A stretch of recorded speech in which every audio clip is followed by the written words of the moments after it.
మరణాతా యేసుక్రీస్తు ప్రభునందు ప్రగాఢమైన విశ్వాసముతో ఆయన శ్రమానుభవమును ధ్యానించుచున్నటువంటి శిలువ ధ్యాన ప్రియులారా, శిలువ ధ్యానము ద్వారా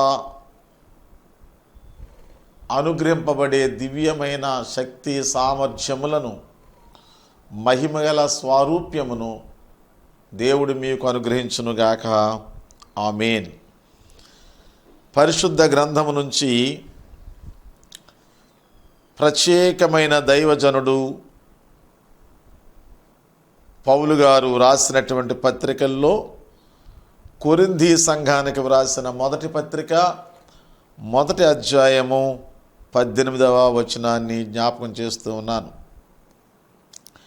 సిలువను గూర్చిన వార్త నశించుచున్న వారికి వెర్రితనము గాని రక్షింపబడుచున్న మనకు దేవుని శక్తి. ప్రార్థన.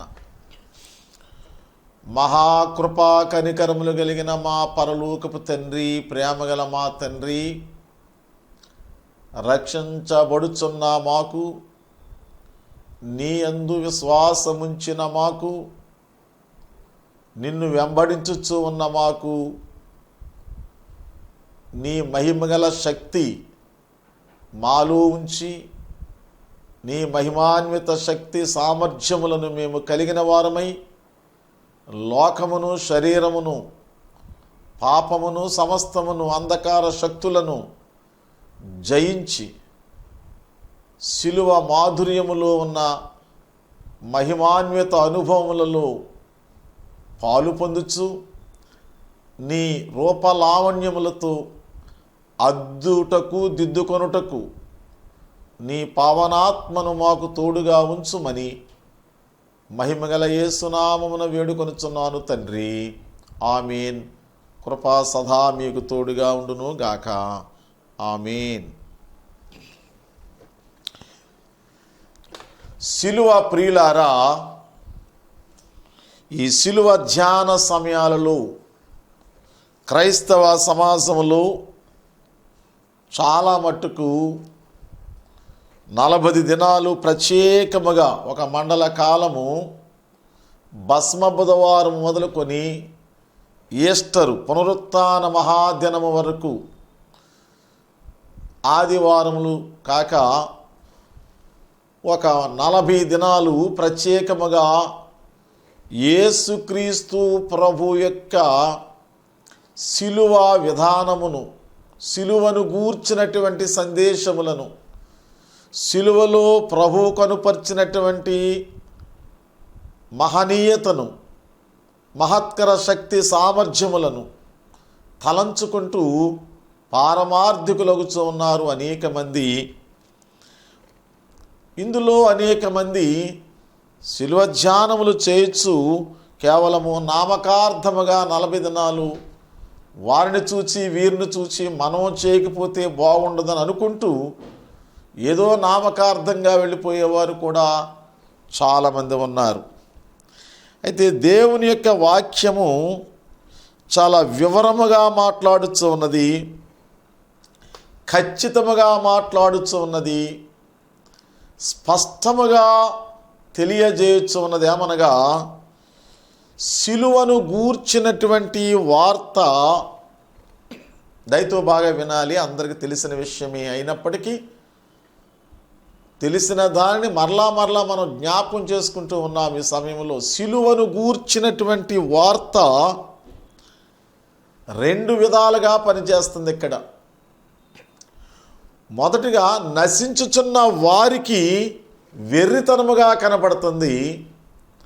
అదే శిలువను గూర్చిన వర్తమానము లేక శిలువ యొక్క సూచనలు, అనుభవాలు రక్షించబడుచున్నటువంటి మనకు, రక్షింపబడుచున్న మనకు దేవుని శక్తిగా బయలుపరచబడుతూ ఉన్నది.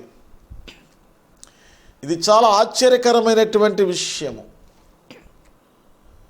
నశించిన జనాంగమునకు వెర్రితనముగా కనబడుచున్నటువంటి ఈ సిలువే రక్షించబడుచున్న వారికి మహిమాన్వితమైనటువంటి దివ్యమైన ఒక శక్తిగా ప్రత్యక్షమవుతుంది. శ్రీ ఎం దేవదాసయ్య గారు శిలువ ధ్యానముల కొరకు ఒక చిన్ని ఉదాహరణ చెప్పారు. అదేమనగా, మండుటెండలో ఒకే ఎండలో ఒకే సైజులో ఏమాత్రం మట్టి ముద్ద, నీళ్లతో మట్టిని కుమ్మి చాలా జాగ్రత్తగా లూజుగా ఒక ముద్ద చేసి మట్టి ముద్ద ఒకే సైజు, ఏమాత్రం సైజులో మట్టి ముద్ద, దానికి ప్రక్కనే అదే సైజులో వెన్న ముద్ద ఒకే ఎండలో ఒకే సమయంలో పెట్టి ఉంచి ఒక 4 గంటలు పోయిన తర్వాత వచ్చి చూస్తే, 2-3 గంటలు పోయిన తర్వాత వచ్చి చూస్తే ఒకే సైజులో పెట్టబడినటువంటి ఆ 2 ముద్దలు కూడా ఒకే ఎండను పీల్చుకుంటున్నటువంటి ఆ 2 ముద్దలు ఒకే రకముగా స్పందించడం లేదక్కడ.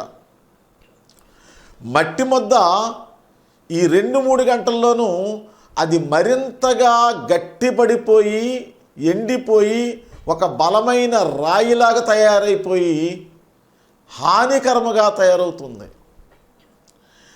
అక్కడే ఉంచబడినటువంటి వెన్న ముద్ద అదే 2-3 గంటల్లో ముందున్న స్వారూప్యాన్నంతటినీ కూడా పోగొట్టుకుని ఆకారమే లేకుండా అది కరిగి కరిగి నీరులా ప్రవహిస్తూ ఉంది.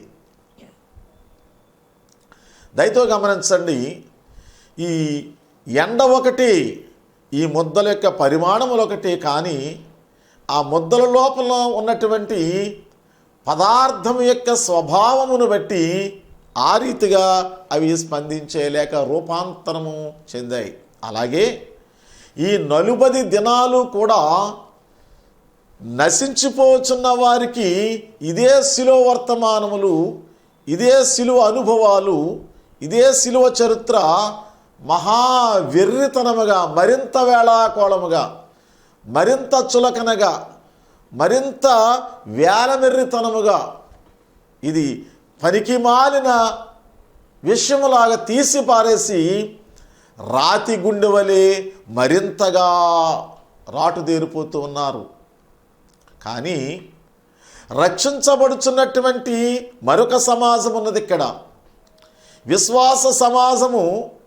అదే శిలువ ధ్యానము ద్వారా ఈ లోకములో, ఈ శరీరములో ఉన్నటువంటి ఈ మానవాత్మ కలిగిన మనమందరమును కూడా విశ్వాస సమాజము మన యొక్క భౌతిక ఆకారమంతటిని కూడా వెన్న ముద్ద వలె కరిగి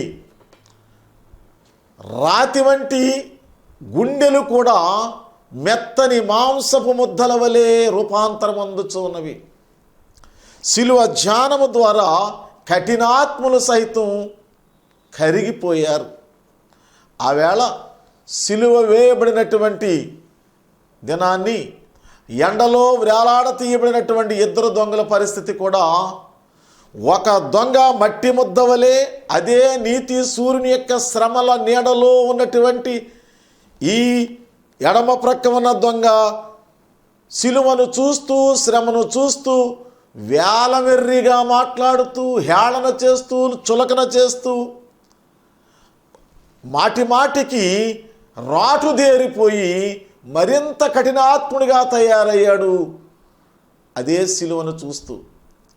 అదే సమయంలో అదే శిలువ నీడలో కుడి ప్రక్కన ఉన్న ఒక దొంగను చూస్తే, అదే సమయంలో శిలువను చూస్తూ కరిగి కరిగి కఠినాత్ముడైనటువంటి ఆ దొంగ రాతి గుండెతో ఎన్నో విపరీతమైనటువంటి దుష్ట కార్యములు చేసినటువంటి దొంగ కొద్ది నిమిషాలలో కరిగిపోయి తన భౌతిక నైతిక పరమైనటువంటి పాపభూయిష్టమైనటువంటి తన జీవితం అంతటినీ కూడా కరిగి కరిగి రూపాంతరం ఉంది.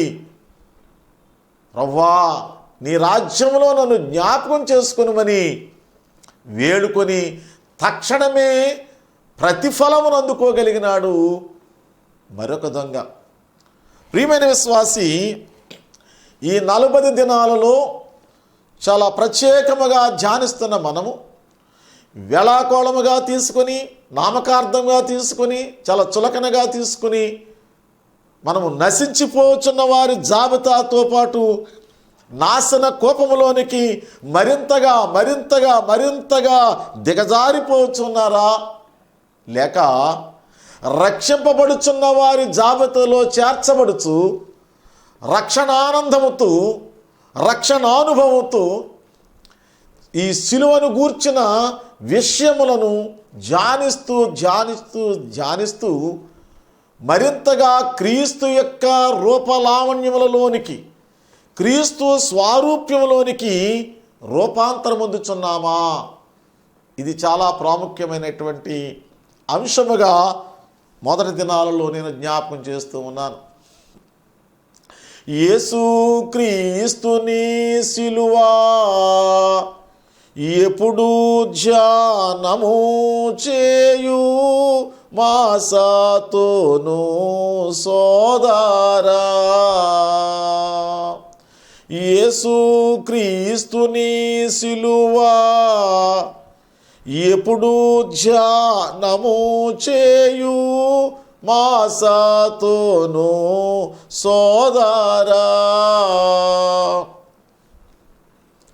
భక్తుడు ఈ పల్లవిలో ఈ మొదటి భాగములో యేసుక్రీస్తు ప్రభు యొక్క సిలువను ఎప్పుడూ ధ్యానించు అని అంటూ, ధ్యానించడంలో కూడా ఒక విశేషాన్ని మనకు అందించారు. ధ్యాన విశేషము ఆశతో ధ్యానించుము. ఆశ, నరులు ఆశ కలిగి యెహోవాను ఆశ్రయించడం మేలు. నరుల యొక్క ఆశను ఆయన ఎంతకను భంగము కానీయడు. కనుక ఆశ కలిగిన ప్రియులారా, యేసుక్రీస్తు ప్రభు చెంతకు వచ్చుచున్న ఈ దినాలలో వచ్చున్న కోటాను కోట్ల ప్రజలు, లేక ఆయా సభలలో వేలాది జనాంగములు తరలి వచ్చుతున్నటువంటి దినాలలో యేసుక్రీస్తు వైపునకు ఆకర్షింపబడుచున్నటువంటి ఈ దినాలలో అనేక మంది సిలువను ధ్యానించడము లేదు. సిలువను ఆశతో ధ్యానించుము అని దైవజనుడు ఉద్ఘాటించారు. సిలువను ఆశతో ధ్యానించడం అంటే ఇది సామాన్యమైన విషయం కాదు. ఇది లౌకికపరమైన అంశం కాదు. ఇది భౌతిక సంబంధమైనటువంటి సంగతులు ఏమాత్రమును కాదు. సాధారణంగా యేసుక్రీస్తు ప్రభుని లోకానికి ఈ దినాలలో చాలా సులువుగా పరిచయం చేస్తున్నారు. యేసు దగ్గరకు వస్తే మీ రోగాలు పోతాయనో, లేక ఇంకేదో పోతుందనో, కావలసిన సొమ్ము కలిసి వస్తుందనో, బాధలు తగ్గుతాయనో, రుణాలు తీరుతాయనో, ఇళ్ళు వాకండ్లు బలపరుచుకుంటామేమో, లేక మీరు ధనవంతులు అవుతారనో, ఆరోగ్యవంతులు అవుతారనో, జ్ఞానవంతులు అవుతారనో, లేక మీరు పెద్ద అధికారులు అవుతారనో, లేక పేరు ప్రఖ్యాతులు సంపాదిస్తారనో, ఏలాగున ఉబ్బించి మెప్పించి కవ్వించి రెచ్చగొట్టి నమ్మించి రకరకాల విన్యాసాలు చేసి రకరకాల బోధలతో యేసు వైపు ఆకర్షింపచేస్తున్నారు. అది మంచిదే కావచ్చును. కానీ ఇక్కడ ఈ శిలువ ధ్యానాల పాఠములో చూస్తే ఆశతో సిలువను ధ్యానించు, సిలువను బహుమిక్కిలి ఆశతో. ఎప్పుడైతే ఒక అంశం మీద ఆశ అనేది ఉంటుందో ఆ అంశం మీద ధ్యాస పెడతాం. యేసుక్రీస్తు స్వస్థపరుస్తారు, మంచిది. యేసుక్రీస్తు రక్షిస్తారు, మంచిది. యేసుక్రీస్తు నిన్ను లేవనెత్తుతారు, మంచిది. యేసుక్రీస్తు నిన్ను గొప్పవానిగా చేస్తారు, మరింత మంచిది. ఇవన్నీ మంచివే. కానీ రక్షించబడడానికి, ఇంకనూ ఆయన మహిమాన్విత స్వారూప్యములో పొదగబడడానికి సిలువను గూర్చినటువంటి విషయాన్ని ఆశతో ధ్యానించబద్దులమై ఉన్నాము. ఎందుకంటే సిలువ అనగా శ్రమ, సిలువ అనగా కష్టము, నింద, అవమానము. సిలువ అనగా హేయకరమైనది, అదంత కోరదగినది కాదు. కనుక సిలువ ముళ్ళ బాట, శ్రమల బాట. అందుచేత యేసుక్రీస్తు ప్రభువారు కొండ మీద ప్రసంగంలో చెప్పారు, నా మార్గము ఇరుకు మార్గము, సిలువ మార్గము ఇరుకు మార్గము. కనుక ఇరుకు మార్గమును ప్రవేశించండి, అది జీవమునకు తీసుకుని వెళుతుంది. ఈ సిలువ అనేది ఎంత శ్రమ ఉన్నా, కష్టమున్నా, బాధ ఉన్నా, నొప్పున్నా, హేళనున్నా, అవమానమున్నా, అది పైకి ఇష్టము లేకున్నా, కష్టముగా ఉన్నా,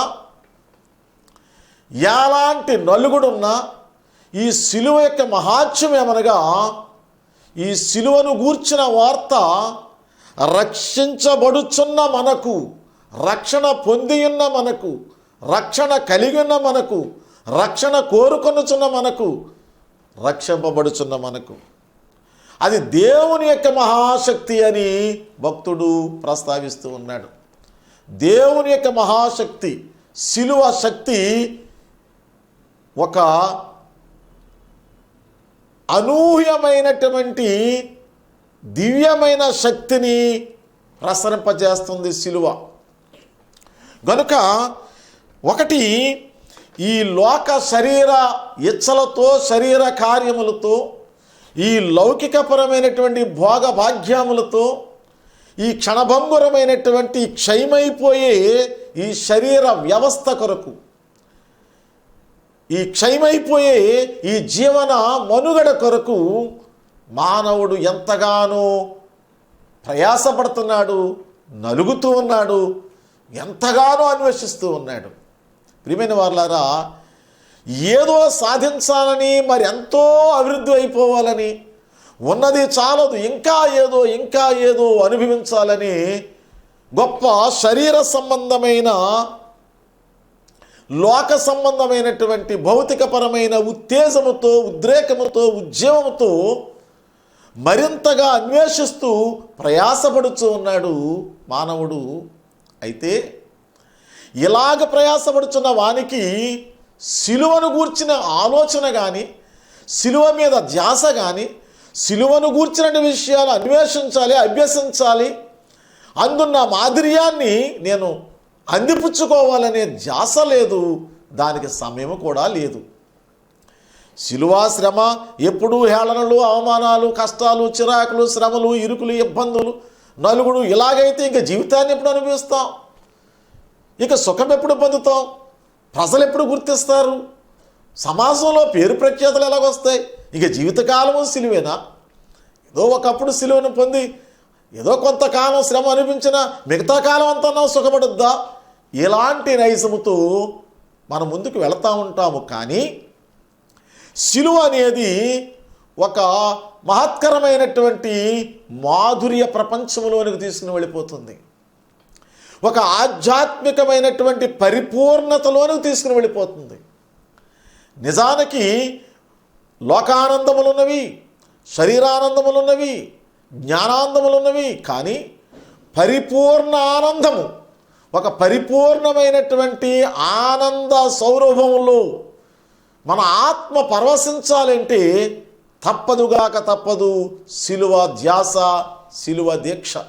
అందుకే మహాభక్తుడు వివాహము చేసుకొనకుండగా అస్కలిత బ్రహ్మచారిగా ఉండి వృద్ధాప్యము వరకు జీవించి, నిండు వృద్ధాప్యము వరకు కూడా మహాదీనుడుగా, ధీరుడుగా, ఒక యోగిగా, ఒక తపస్సాలిగా ధ్యానామృతాన్ని గ్రోలుతూ ఆయన పాడుకుంటూ ఉన్నారు.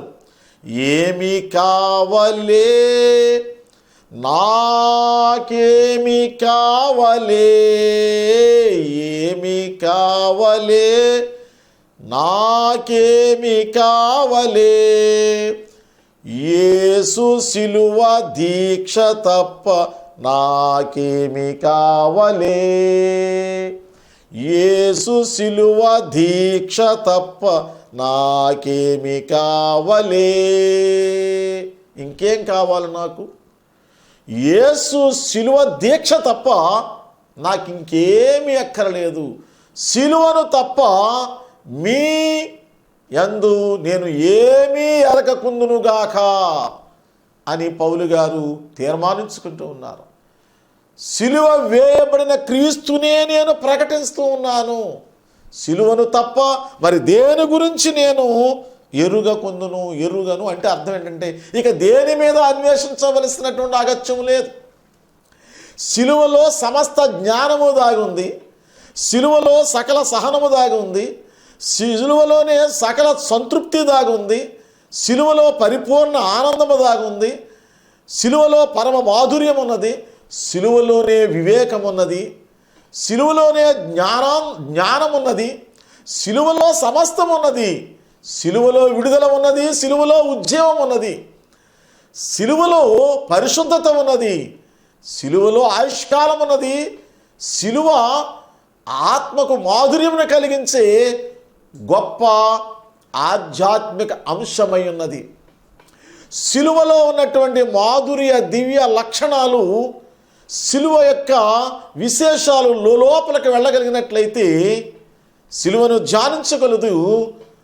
పాతాళ బంధకములు తెగిపోతాయి, పాతాళ బంధకములు పారిపోతాయి, దెయ్యముల గుంపు గజగజ వణికిపోతుంది, దురాత్మల సమూహం పారిపోతుంది.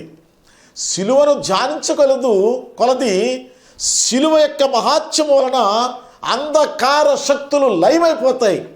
భూత పీడితులు లేక భూతములు కానివ్వండి, పిశాచాలు కానివ్వండి, దెయ్యాలు కానివ్వండి, ప్రేతాత్మలు కానివ్వండి, ఏ దుష్ట గుణములైనా సరే సిలువ దీక్షకు, సిలువ కాంక్షకు, సిలువ సాధనకు, సిలువనే అభ్యాసము చేసుకుని సిలువ వైపు చూచుచున్న కొలది నీవు సాధించనిది లేదు, నీకు దొరకనిది లేదు. సమస్తమును సిలువలో దాగి ఉన్నవి. కనుక ప్రియమైన వాళ్ళారా, సిలువ లోపలికి వెళ్ళగలిగితే మధురాతి మధురము కలుగుతుంది, మధురానుభవము కలుగుతుంది. సిలువ పరలోక ద్వారములను తెరవగల శక్తి సిలువకు ఉన్నది. మోక్ష ప్రాప్తిని సిద్ధింపజేసే శక్తి సిలువకి మించి మరి ఎక్కడా దొరకదు మీకు. ఒకవేళ ఉన్నది అక్కడ ఉన్నది, ఇక్కడ ఉన్నది, అలాగున్నది, ఇలాగున్నదని ఎన్నో మనం వినుచు ఉన్నప్పటికీ కూడా అవి కడ వరకు నిలిచేవి కావు, అవి కడకు నిన్ను చేర్చేవి కావు, కడకు తృప్తినిచ్చేవి కావు. అది ఎప్పుడో కడకి తెలుసుకుంటావు, కడకు తెలుసుకుంటావు. కానీ ప్రస్తుతానికైతే నీవు సిలువను గూర్చిన వార్తను సరి అయిన దృక్పథంతో నీవు ఆలోచన చేయలేకపోతే నశించుచున్న వారి జాబితాలో చేర్చబడతావు సుమా. కనుక సిలువను గూర్చిన వార్త నశించిన వారికి వెరితనమే కానీ రక్షింపబడుచున్న మనకు గొప్ప మహాశక్తి అయి ఉన్నది. ప్రియమైన వాళ్ళారా, సిలువను ఎప్పుడూ కూడా ధ్యానించము, ఆశతో ధ్యానించము. సిలువ శ్రమలలో, సిలువ శ్రమల మార్గమట విమల మార్గమని రాశారు. శ్రమల మార్గమే విమల మార్గము, విమల మార్గమున పరిశుద్ధమైనటువంటి మార్గము.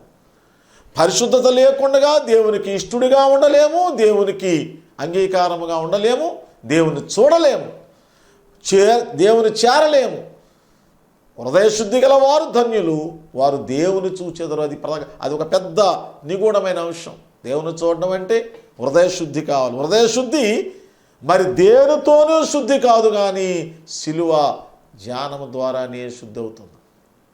సిలువ ధ్యానము ద్వారానే సిలువలో చిందింపబడుచున్న రక్తధారలు, సిలువ నుండి ప్రవహించుచున్నటువంటి సిలువ రక్త కృపాధారలు,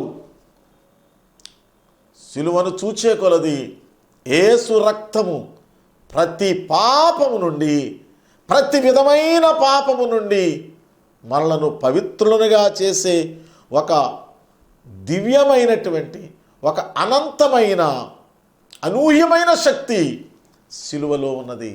ఆయన మహిమాన్విత రక్తములో ఉన్నది.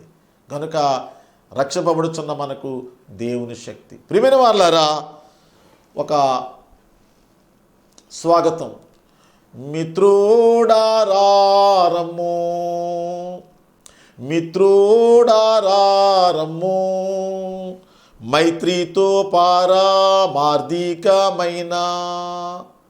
మైత్రితో పారమార్థికమైన మాటల్వాచింతు మన్నానాతో వీను మిత్రుడారారమ్ము.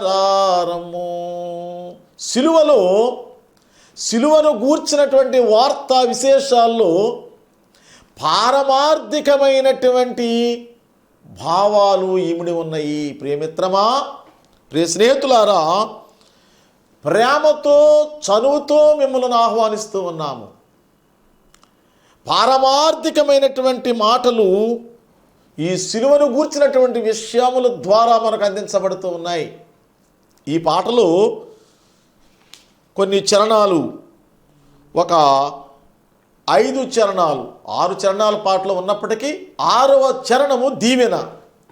5 చరణాల్లో ఆయన దరికి వచ్చుట, ఆయనను వెంబడించుట, ఆయన యందు విశ్వాసముంచుట, ఆయనను చేర్చుకొనుట, ఆయన మనలను గూర్చి చేసిన ఈ శిలువ యాగమును, ఈ శిలువ యజ్ఞములో పాలిభాగస్థములవుట అనే దివ్యమైన అంశము ద్వారా అనేకమైనటువంటి మహోపకారాలు ఈ పాట ద్వారా దైవజనులు లోకానికి అందించారు, ప్రచురపరిచారు. వివరించడానికి కాదు కానీ ఈ శిలువ ధ్యానాలు తొలి సమయంలోనే ఈ మాటలు జ్ఞాపకం చేస్తున్నాను. త్వరగా వినేయండి, సమయం లేదు. కొంతమంది అనుకుంటూ ఉంటారు, ఏమిటో కర్మని, పూర్వజన్మమునందు పూర్తిగా పాపిని, అందుకే ఈ బాధ పొందుచున్నాను అని ఇట్లు మనస్సులో అనుకొనానే వద్దు. అది నిజమే అయినా అది కూడా పోగొట్టు, రక్షకుడున్నాడు తక్షణమే రమ్ము. ఆయన మానవుండైనట్టి దేవుండు, ఆయన మానవుండైనట్టి దేవుండు, ఈ మాట నమ్మినా ఎంత ధన్యుండావు. మనసులో ముద్రించుకొని శాంతి పొందుము, మనసులో ముద్రించుకొని శాంతి పొందుము మిత్రుడారారమ్ము. ప్రియమైన వాళ్ళారా, శిలువ ధ్యాన ప్రియులారా, ఈ శిలువ ధ్యానమును మనస్సులో ముద్రించుకొనండి. అంతకు మించి ఏవేవో వితన్నమైన వాదాలు తర్కాలకు పోయి ఏవో శాస్త్రాలన్నీ తిరగేసి పాతకాలపు విషయాలన్నీ నెమరు వేసుకుంటూ ఆ మాటలు ఈ మాటలు ఈ చివరి దినాల్లో ఎన్నెన్నో ఉపన్యాసాలు వినబడుతూ ఉన్నాయి. వాటన్నిటి మూలంగా మనసు పాడు చేసుకోక, లేక ఉన్నదాని గురించి ఆలోచించకుండా ఏదో పూర్వజన్మలో నేను చేసుకున్న పాపం ఇది అని లోలోప మదన పడక, పూర్వజన్మ పాపాల కొరకు ఇప్పుడు ఏదో చేయాలని ఉర్వతలోగక, భ్రమపడక, ప్రలోభపడక నువ్వు తక్షణమే రమ్ము. ఏ పూర్వజన్మైనా ఏ పాపమైనా అది ఇది ఏమీ లేదు. రక్షకుండున్నాడు తక్షణమే రమ్ము. కనుక రక్షకుడు ఆయన పిలుస్తున్నాడు, ప్రయాసపడి భారమును మోసుకునిచున్న సమస్తమైన వాళ్ళారా నా యొద్దకు రండి. కనుక నీవు ఏ స్థితిలో ఏ జన్మ గురించి నీవు తలంచినా, ఒకవేళ ఎక్కువ విషయానుభవం లేక ఆ నోట ఈ నోట వినే మాటల్ని నువ్వు జ్ఞాపకం చేసుకుంటూ పూర్వజన్మలో నేను ఏమై ఉన్నాను అలాగున ఆ రూట్లో ఆలోచించుకుంటూ మదన పడక, దిగులు పడక, నిరాశ పడక తక్షణమే రమ్ము. రక్షకుడున్నాడు, నీ కొరకు ప్రాణమును త్యాగం చేసిన రక్షకుడు, నీ కొరకు రక్తధారను చెందించినటువంటి రక్షకుడు, నీ సర్వ పాప పరిహారం కొరకు రక్తాన్ని ప్రోక్షించినటువంటి శిలువనాథుడు పిలుస్తూ ఉన్నాడు.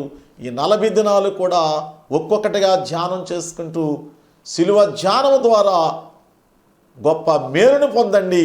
శిలువను నమ్మితే సొమ్ము, నమ్మకపోతే దుమ్ము అన్నారు. శిలువను నమ్మితే సొమ్ము, నమ్మకపోతే దుమ్మే. శిలువ నిలువ చలువ అన్నారు. శిలువ, ఈ శిలువ అనేది ఎవరి అంతరంగంలో నిలువ ఉంటుందో వారి జీవితమే చలువ. రక్షింపబడుచున్న ప్రతి ప్రాణికి ఎంతో విలువ. దేవునికి మహిమ కలుగును గాక. శిలువను ధ్యానించండి, పరమార్థికుల కండి. దేవుడు మిమ్మలను దీవించునుగాక. మరణాత.